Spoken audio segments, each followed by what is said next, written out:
Local એક સંસ્થા છે. આ સંસ્થા કહી રહી છે હું પરમિશન લીધી છે.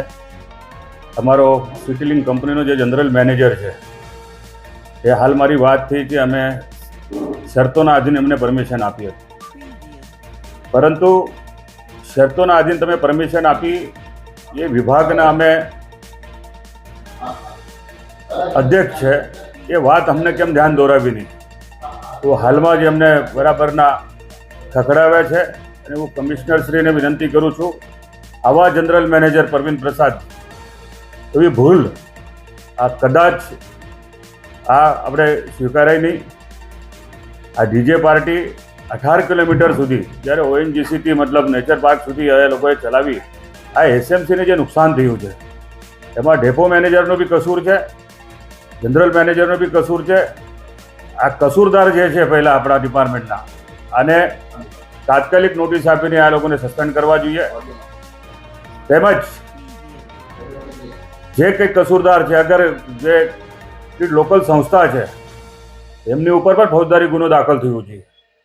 સુરત મહાનગરપાલિકાએ આજ દિન સુધી કોઈ પણ સંસ્થાને ઠરાવ કરીને હજુ સુધી બસ ફાળવવાની કોઈ નીતિ જ નથી.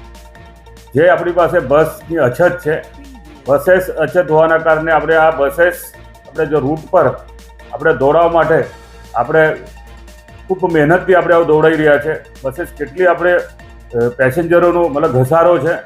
બસેસને તમામને આપણે જીપીએસ લાગેલા છે. બસ જીપીએસ આપણે CCC કમાન્ડ સેન્ટર પરથી આપણે એનો મુવમેન્ટ જોતા હોય છે. 6 મહિના સુધી અમને કેવી રીતે જે આ બસ જેબીએમ કંપનીની એની અંદર બસની અંદર પણ કેમેરા છે, કેવી રીતે એમને ધ્યાન પર નહીં આવ્યું. તે દિવસે આ ખુલાસો કેમ અમારા સિટીલિંગ કંપનીના જનરલ મેનેજરે કર્યો નહીં, આ મોટો મારો સવાલ છે. જનરલ મેનેજરે મને પણ ગુમરાહ કર્યા છે, અમને પણ શાસકોને પણ ધ્યાન દોરાવ્યું નથી. આવા અધિકારીને કોઈ દિવસ માફી ના અપાય. પરમિશન લીધી હતી કે કઈ રીતનું હતું આ બસનું? શરતોના આધીન પરમિશન આપવાની વાત ખુલાસો જનરલ મેનેજર કરી રહ્યો છે, પરંતુ હવે કેવા શરતો મૂક્યા હતા, શરતો મૂકી તો આ કેવી રીતે ત્યાં બસમાં આ લોકો બેઠા, તો આપણો માણસ એની સાથે હતો કે નહીં હતો? આ ડેપો મેનેજરે કેવી રીતે બસની ફાળવણી કરી?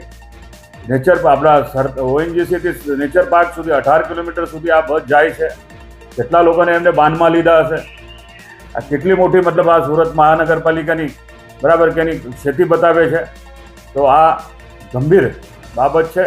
આવા અધિકારીને બીજી વાર શાસકોની સમક્ષ કોઈ પણ વાત લાવ્યા વગર કોઈ પણ વાત હોય એ બહાર આવી ના જોઈએ, અથવા તો મતલબ આવી રીતે પરમિશન ડાયરેક્ટ થવી ના જોઈએ. એટલા માટે આ દાખલો બેસાડવો જરૂરી છે.